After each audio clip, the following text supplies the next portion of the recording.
안녕하세요. 오늘 저희는 당신이 보내주신 자기 비하의 심리학과 극복, 발췌문 이걸 좀 깊게 들여다볼까 하는데요. 특히 그 직장에서 나보다 좀 더 잘하는 동료 보면서 비교하게 되고 그러면서 힘들어하는 경험 있잖아요. 스스로를 자꾸 이렇게 깎아내리는 마음, 그 뿌리를 좀 이해해보고 또 어떻게 벗어날 수 있을지 한번 같이 탐구해보겠습니다. 바로 시작하죠? 네, 반갑습니다. 이게 정말 중요한 주제 같아요.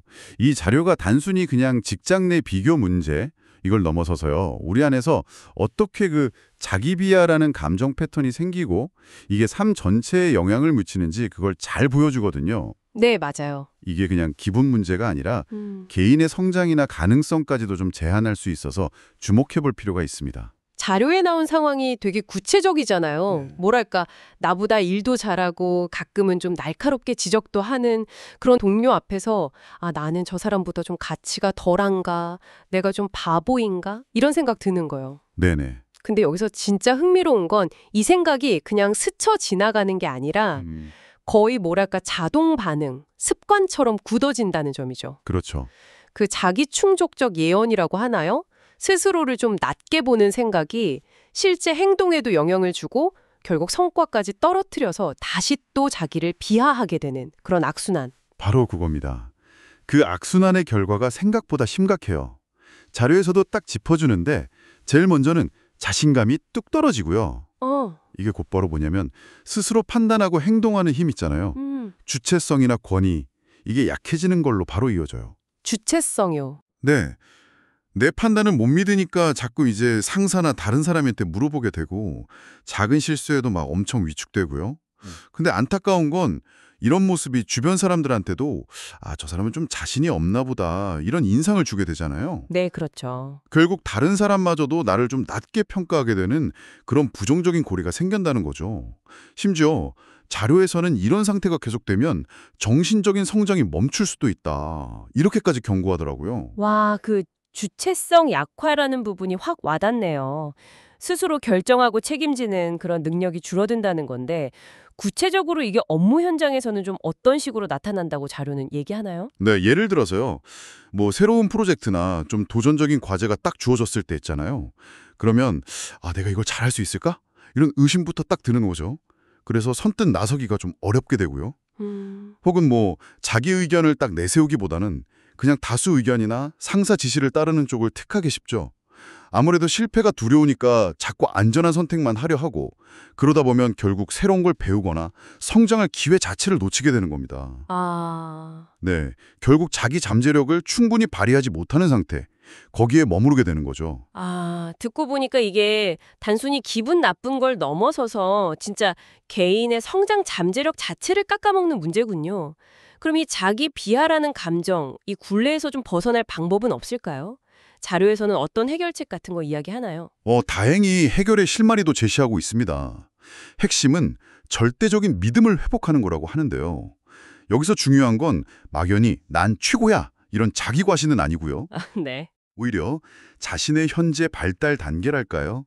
거기에 맞는 능력, 자질 이런 것들을 과대평가도 과소평가도 하지 않고 그냥 있는 그대로 받아들이고 믿는 것. 그런 균형 잡힌 자기인식에 가깝습니다. 균형 잡힌 자기 인식이요? 네. 그리고 이 믿음을 지키기 위해서 자료가 가장 강하게 권하는 거, 이게 진짜 핵심인데요. 네. 바로 타인과의 비교를 멈추는 것입니다. 비교를 멈춰라. 와, 근데 이게 어떻게 보면 당연한 말 같은데도 실천하기는 진짜 어렵잖아요. 그쵸, 어렵죠. 왜 이걸 그렇게 중요하다고 자료는 강조하는 걸까요? 자료에서는 이 비교라는 행위가 단순히 기분만 상하게 하는 게 아니라 우리의 그 주체성 자체를 파괴할 수 있다고 보는 것 같아요.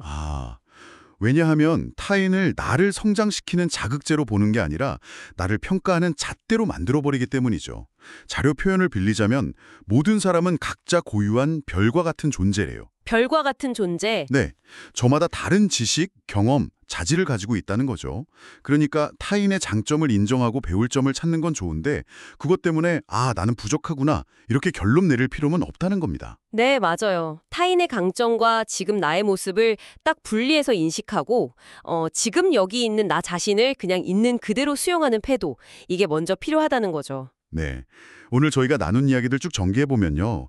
결국 자기 비하라는 게 타인과의 비교에서 시작될 때가 많고 이게 자신감 상실이나 주체성 약화 같은 부정적인 순환을 만들지만 내면의 그 균형 잡힌 믿음 이걸 키우고 무엇보다 비교라는 덫에서 벗어나면 이겨낼 수 있다. 뭐 이런 거군요. 네, 맞습니다. 자, 이 이야기들이 당신에게는 어떤 울림을 지는지요? 혹시 당신 생각 속에서도 무심코 스스로를 다른 사람과 비교하면서 좀 위축되었던 순간들? 그런 건 없었는지 한번 돌아보게 되는 것 같습니다. 마지막으로 한 가지 더 생각해 볼 질문을 던져드리고 싶어요. 자료에서는 자신을 타인과 비교하지 말라고 아주 강력하게 권하잖아요. 네. 그렇다면 자기 비하에 빠지지 않으면서도 주변 동료나 다른 사람들에게서 우리가 어떻게 좀 긍정적으로 배우고 성장할 수 있을까요? 아마도 상대방의 어떤 존재 가치나 능력 자체를 막 나의 것과 비교하기보다는 그 사람이 가진 구체적인 거 있잖아요. 관찰 가능한 기술이라든지 업무 방식, 아니면 문제 해결 전략 같은 것들. 이런 거에 좀 더 초점을 맞춰서 배우려는 자세? 이게 하나의 방법이 될 수 있지 않을까요? 아, 그러네요. 성장의 동력으로 삼때 자존감을 깎아내리는 그런 비교는 하지 않는 그런 지혜가 좀 필요해 보입니다.